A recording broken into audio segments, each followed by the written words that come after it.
Jeg skal bevise sætningen for andengradsligning, og det gør jeg ved at tage udgangspunkt i denne ligning og i denne ligning. Jeg starter med at tage udgangspunkt i den her. Og det er så den gode idé her at lægge 4a til i alle led, altså jeg ganger igennem med 4a til. Og det kommer så til at se således ud. 4a anden, x i anden, plus 4ab x plus 4ac er lige med 0. Og så skriver jeg så det herude i siden.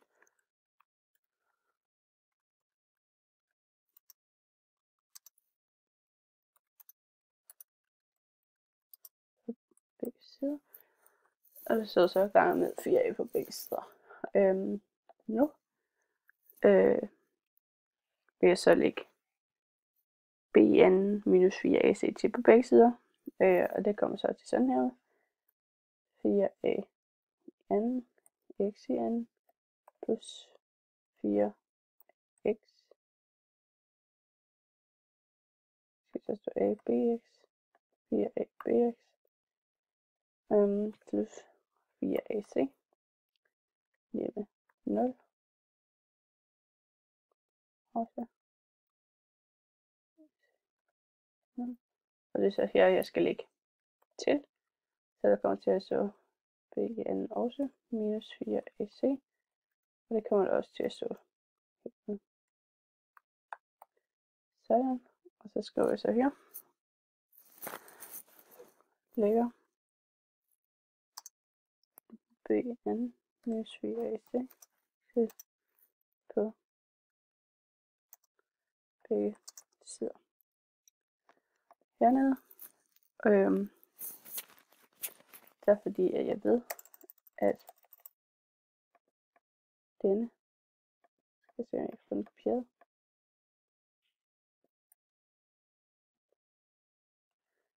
Det her er lige med det, som er diskriminanten for andengradsligningen. Så kan jeg faktisk forkorte hele den her smør ved at skrive d ind på den her plads, og også ved at forkorte ac ud med de her ac. Det kommer så til at sådan her.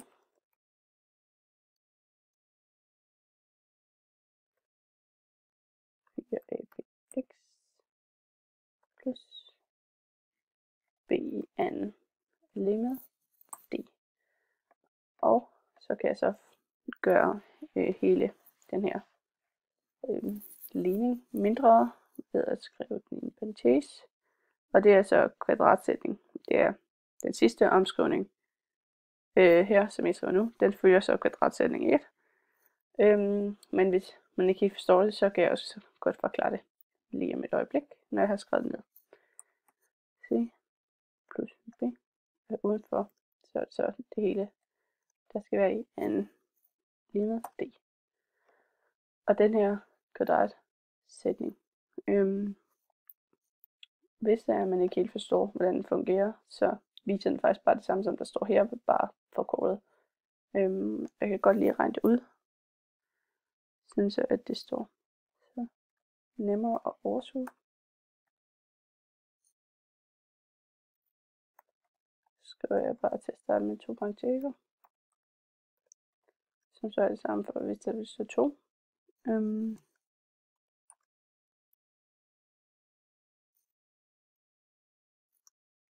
Og det bliver så 4 a n x i anden.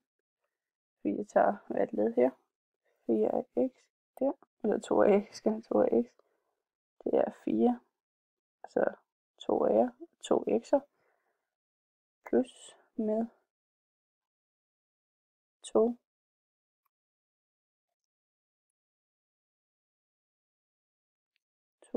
af x b plus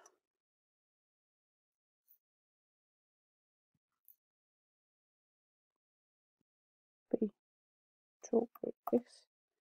Det kan jeg så forkorte om et øjeblik igen. Plus b i anden. Og når jeg så skal forkorte det her videre, så kommer det til at hedde således 4an x i anden plus, så det kan så sammen for lige meget, om der så står det sådan her, eller hvordan det er så formuleret, så længe der står det samme.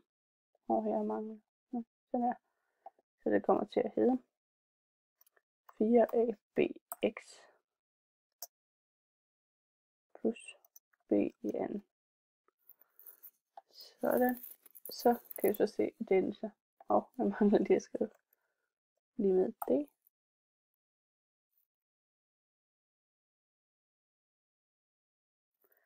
Så kan vi så se, at nu står der faktisk præcis det samme hernede, som det står heroppe. Og det er så bare det, som kvadratsætning der. Kan jeg lige skrive herude.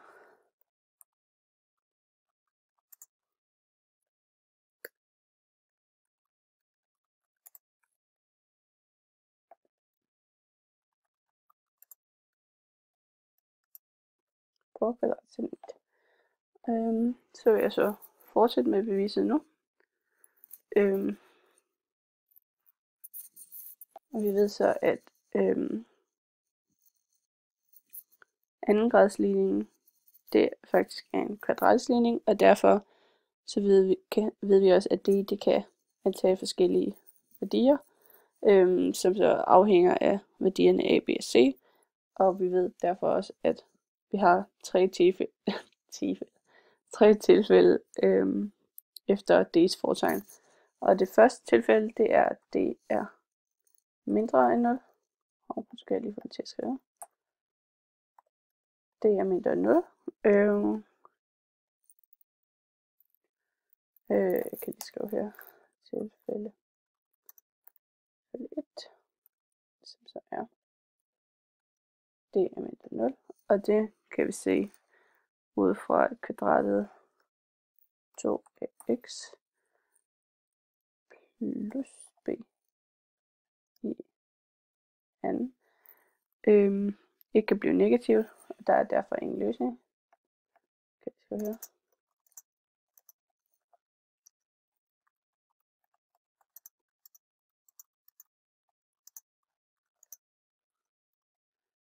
Næste tilfælde. Tilfælde 2. Det er, at d er lige med 0. Og så kan vi så indsætte d er lige med 0 i ligningen, som jeg også lige brugte heroppe. Således lige med 0. Og den linje, den er så opfyldt, hvis det er, at 2ax plus b er lige med 0, som vi så også kan forklare ved at sige 2ax plus, eller det var det, jeg lige har sagt, 2ax er lige med minus b, fordi så flytter vi så b over på nuls plads. Og så får vi x. Og så x er lige med minus b 2a. Her der har jeg altså så bare, som jeg også skrev før, der har jeg bare isoleret x her, hvor jeg har isoleret b heroppe. Og hvis vi har det tilfælde, så er der kun én løsning.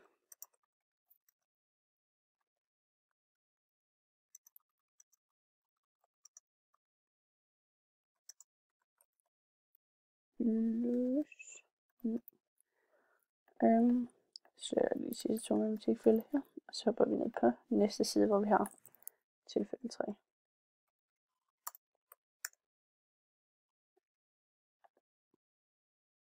Tilfælde 3, det er så, at d er større end 0.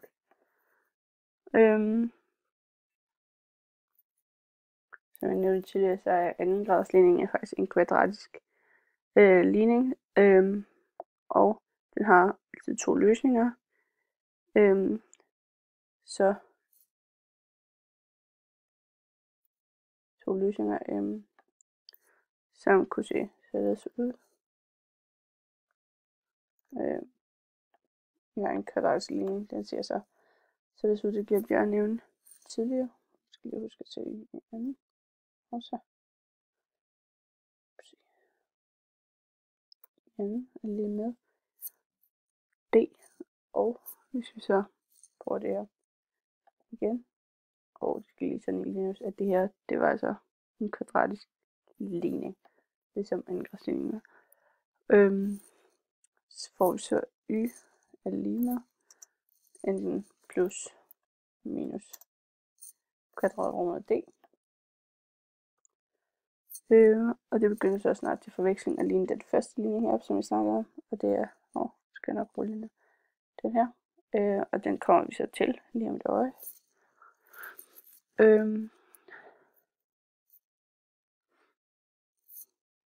Hvis vi så flytter b over på den anden side,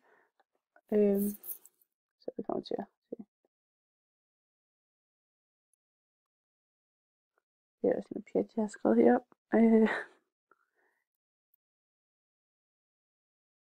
Det er ikke noget pjat, mener jeg med.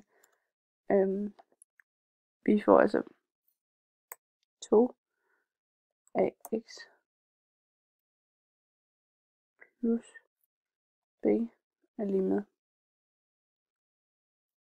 plus minus kvadratrund d. Den kom der. Hvis vi så her, det var her, jeg mente, at jeg ikke skulle det op, flytter b over på den anden side og dividerer igennem med 2a, så har vi isoleret x. Så det kommer til at se sådan så.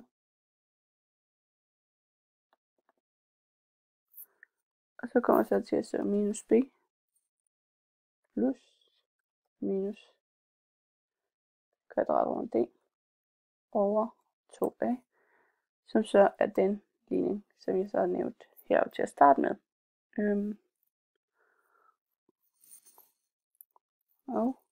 Og nu har jeg så faktisk bevist andengradsligningen, hvor den så har 2 løsninger i dette tilfælde. En løsning i dette tilfælde og 0 i den første. Jeg kan lige skrive her ved siden. Ligningen har altså 2 løsninger. Således. Og så har jeg faktisk bevist, at denne ligning har alt sammen som denne ligning. Ja, det var det. Tak fordi du lyttede.